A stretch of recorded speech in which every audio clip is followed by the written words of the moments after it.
आगे बढ़ते बात पाकिस्तान की करेंगे। दरअसल पाकिस्तान में अब जो होने जा रहा है वो सिर्फ सुरक्षा इंतजाम नहीं बल्कि संप्रभुता पर बड़ा सवाल है। सालों तक पाकिस्तानी सेना चीनी सुरक्षा कर्मियों को देश में तैनात करने से बचती रही, लेकिन अब दबाव आगे झुकती दिख रही है, यानी कि दबाव के आगे जो है वो झुकती हुई नजर आ रही है पाकिस्तान की सेना। चीनी सुरक्षा चौकियों का रास्ता साफ हो गया है। बीजिंग में पाक सेना प्रमुख असीम मुनीर के करीबी मोहसिन नकवी की रणनीतिक बातचीत के बाद तस्वीरें बदल गई है। वजह साफ है, 2014 से अब तक पाकिस्तान में 90 से ज्यादा चीनी नागरिक मारे जा चुके हैं। बलूच विद्रोहियों की धमकियों ने चीन को बेचैन कर दिया है। अब ग्वादर से इस्लामाबाद तक चीनी प्रोजेक्ट की सुरक्षा के लिए स्पेशल यूनिट बनेगी। पाकिस्तान की पुलिस ट्रेनिंग से लेकर खुफिया साझेदारी तक चीन की सीधी दखल तय है। सवाल यह है कि क्या ये सुरक्षा सहयोग है या फिर पाकिस्तान में चीनी परछाई की स्थायी तैनाती। कुल मिलाकर जिस तरीके से अब पाकिस्तान चीन के आगे झुकता हुआ नजर आ रहा है, इसने कई सवाल जरूर खड़े कर दिए हैं। खबर क्या है वो हम आपको एक बार फिर से विस्तार से समझाते हैं। दरअसल पाकिस्तान में चीनी सुरक्षा एजेंसियों का अब रास्ता साफ होने लगा है। बीजिंग के मोहसिन नकवी चीनी नेतृत्व की गुप्त वार्ता हुई है। सीपैक से जुड़े 90 चीनी नागरिकों की मौत के बारे में जानकारी मिली। चीन का पाकिस्तान पर सुरक्षा दबाव अब तेज हो गया है। स्पेशल प्रोटेक्शन यूनिट बनाने पर सहमति बन गई है। इसके अलावा ग्वादर से इस्लामाबाद तक तैनाती की भी तैयारी हो चुकी है। तो सेना पुलिस सब तैयार हैं। तो सीपैक पर बड़ी तैयारी इस वक्त हो रही है और ऐसे में सवाल ये कि क्या पाकिस्तान के बलूचिस्तान प्रांत में बलूच विद्रोही संगठन बीएलए के लड़ाके लगातार चीन की मौजूदगी का विरोध कर रहे हैं और जो ग्वादर में पोर्ट बना चुका है, यानी कि बलूचों ने कई चीनी इंजीनियरों पर हमला करके उन्हें मार दिया है और बलूच विद्रोही लगातार चीन को धमकी भी दे रहे हैं कि वो अपनी सीपीईसी प्रोजेक्ट बलूचिस्तान से बाहर ले जाए। रिपोर्ट के मुताबिक मोहसिन नकवी ने चीन के सार्वजनिक सुरक्षा मंत्रालय के साथ एक गोपनीय समझौता किया है। इस समझौते के तहत पाकिस्तान ने चीन से वादा किया है कि एक व्यापक और ज्यादा प्रभावी सुरक्षा ढांचा बनाया जाएगा, जिसमें स्पेशल प्रोटेक्शन यूनिट बनाया जाएगा जो खास तौर पर चीनी नागरिकों की सुरक्षा के लिए होगा। इस स्पेशल प्रोटेक्शन यूनिट को खास तौर पर बड़े शहरी और रणनीतिक स्थानों जैसे राजधानी इस्लामाबाद, लाहौर, कराची, क्वेटा और सुक्कूर, पेशावर, ग्वादर और पीओके का हिस्सा है। गिलगित बाल्टिस्तान में से बनाया जाएगा। तो ये बनाने की तैयारी हो रही है इन तमाम शहरों पर।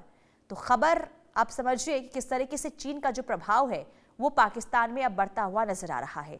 तो पाकिस्तान में चीन फौज की जो एंट्री हो रही है उसको आपको समझाते हैं। दरअसल पाकिस्तान ने चीनी फौज को हरी झंडी दे दी है और पीएलए इकोनॉमिक कॉरिडोर की अब सुरक्षा चीनी सैनिक करेंगे। बलूचिस्तान में चीनी नागरिकों को निशाना बनाया जा रहा था। बीएलए लड़ाके लगातार चीन की मौजूदगी का विरोध कर रहे थे। बलूचों ने कई चीनी इंजीनियरों पर हमला करके उन्हें मार दिया। बीजिंग के दबाव के बाद अब चीनी सुरक्षा चौकी बनाने पर सहमत पाकिस्तान हो चुका है। और हमारे साथ इस खबर पर group captain UK Devnath defence expert के तौर पर जुड़ चुके हैं। सर, बहुत स्वागत है इंडिया न्यूज पर आपका। ये जो चीन की एंट्री अब पाकिस्तान के अंदर हो रही है, या फिर सीधे तौर पर ये कह सकते हैं कि पाकिस्तान चीन के सामने झुकता हुआ नजर आ रहा है, किस तरीके से आने वाले दिनों में से देखा जाए सर, क्या हो सकता है पाकिस्तान में? पिछले 10 साल में चीन ने पाकिस्तान में जो सड़कें बनाई हैं, सीपैक प्रोजेक्ट के तहत जो सड़कें बनाई हैं, दूसरे इंफ्रास्ट्रक्चर बनाए हैं, जैसे कि ग्वादर का पोर्ट और ग्वादर का एयरपोर्ट, करीबन 64 बिलियन डॉलर की इन्वेस्टमेंट चीन ने की है बीएरआई प्रोजेक्ट के तहत, ब्रिज एंड रोड इनिशिएटिव। चीन चाहता है कि चीन से शुरू करके यूरोप तक कम से कम 4 ऐसे हाईवे बनाए और उसी का एक हिस्सा है जो कि चीन के शिंगजियांग प्रोविंस से शुरू होता है और पीओके से होते हुए वो पहुंचता है ग्वादर तक। ग्वादर पोर्ट में चीन इसलिए ज्यादा इंपॉर्टेंट है, इंटरेस्टेड है, क्योंकि चीन चाहता है कि चीन की जो नेवी है जब वो अरब सागर में ऑपरेट कर रही हो तो ग्वादर पोर्ट में उसे rest and recuperation, repair and maintenance facilities मिल जाएं। ऐसे हालत में चीन एकदम सुनिश्चित करना चाहता है कि चीन के शिंगजियांग से जो भी कॉन्वॉय लॉजिस्टिक्स सप्लाई लेकर चले ग्वादर तक, वो एब्सोल्युटली सेफली ग्वादर तक पहुंच जाए। आज से 5 साल पहले जब हमले हुए थे, तब से चीन लगातार पाकिस्तान के ऊपर दबाव डाल रहा है कि एक डिवीजन चाइनीज पीएलए के ट्रुप्स, यानी 10,000 ट्रुप्स को चीन डिप्लॉय करना चाहता है। लेकिन नाना कारणों से अभी तक पाकिस्तान की सरकार ने अनुमति नहीं दी थी। 3 साल पहले एक करार हुआ जिसके तहत चीन के फौज से 300 कंसल्टेंट्स और एडवाइजर्स, ये ज्यादातर कैप्टन और मेजर रैंक के हैं, इनको सीपैक प्रोजेक्ट में लगाया गया था सुरक्षा देने के लिए। इनके अधीनस्थ ही पाकिस्तान की जो सुरक्षा एजेंसीज हैं, चाहे पाकिस्तान आर्मी की टुकड़ियां हों या रेंजर्स की टुकड़ियां हों या प्रोविंशियल पुलिस की टुकड़ियां हों, उनको रखा गया था। लेकिन उससे भी चीनी नागरिकों को सुरक्षा नहीं मिली। जी। तो अब लगता है कि एक नया अध्याय चालू हो रहा है जिसमें सीधा चीन अपने ट्रुप्स को सीपैक प्रोजेक्ट पर तैनात करेगा। जी। लेकिन ऐसा क्या हुआ, क्या समझा जाए? पाकिस्तान आखिर चीन के दबाव में कैसे, क्योंकि सालों से देखिए जो मांग हो रही थी चीन की तरफ से सैनिकों की तैनाती की, पाकिस्तान इसे नकारता रहा है, लेकिन अचानक से ये जो तैयारी हो रही है, पाकिस्तान आखिर जो झुका है, इसके पीछे की वजह क्या हो सकती है सर? पुनीता, चीन पाकिस्तान के ऊपर कई तरीके से दबाव डालता रहता है। सीपैक प्रोजेक्ट के लिए इन्वेस्टमेंट लगा रहा है। इसी तरह से पाकिस्तान की आर्मी, नेवी, एयरफोर्स में चीन सहायता करता रहता है, इन्वेस्टमेंट करता रहता है। पाकिस्तान की एयरफोर्स का जो मेन फाइटर एयरक्राफ्ट है JF-17, वो तो पाकिस्तान में चीन की मदद से ही बन रहा है। इसी तरह से पाकिस्तान की नेवी में चीन की मदद से 5 सबमरीन बनाई जा रही हैं। तो चीन जब भी चाहे पाकिस्तान का हाथ मरोड़ सकता है। इसी में अब ये चीज ऐड हो गई है कि पाकिस्तान की सरकार के पास अपना देश चलाने के लिए पैसे नहीं हैं। जब पाकिस्तान के पास अपना देश चलाने के लिए पैसे नहीं है, डॉलर नहीं है, पाउंड नहीं है, यूरो नहीं है, तो वो क्या करता है? वो दूसरे देशों से, सऊदी, UAE से लोन लेता है, मिल नहीं रहा। वर्ल्ड बैंक से, IMF से लोन लेने की कोशिश कर रहा है। मांगे थे $10 बिलियन, मिले $1.2 बिलियन। तो बाकी पैसा कहां से आएगा? चीन दे देता है।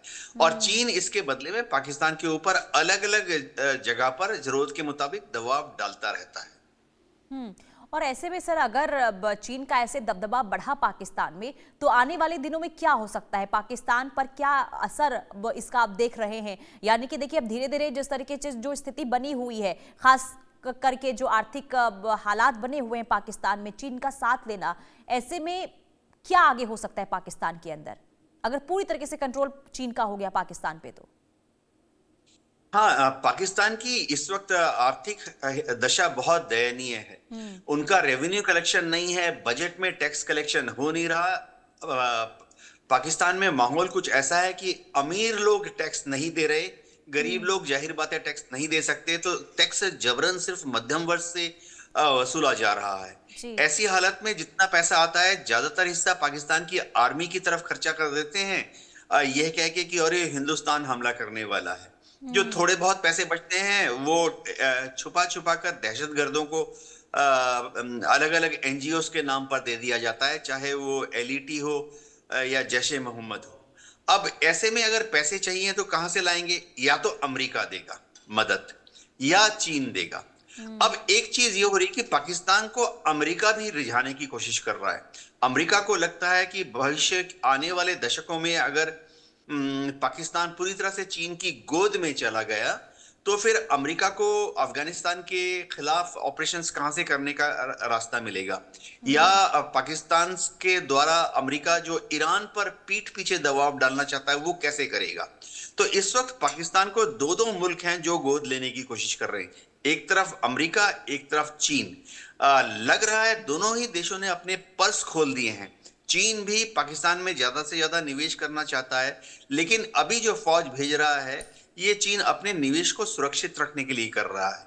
जी बिल्कुल। लेकिन ऐसे में क्योंकि हमने बीते दिनों भी देखा BLA का रुख किस तरीके से रहा है, अब कई ऐसे जो चीन के सैनिक हैं उन्हें BLA की तरफ से उन पर अटैक किया गया, मारा गया। तो ऐसे में BLA का अगला कदम क्या हो सकता है? जिस तरीके से अगर हम अब क्योंकि चीनी सैनिकों की अगर मौजूदगी बढ़ी है सीपैक के एरिया में, तो अब आगे बीएलए क्या कर सकता है इस पूरे मामले को लेकर? बीएलए ने अपना रुख जाहिर कर दिया है। एक तो उन्होंने डिक्लेयर कर दिया है कि बलूचिस्तान आजाद है।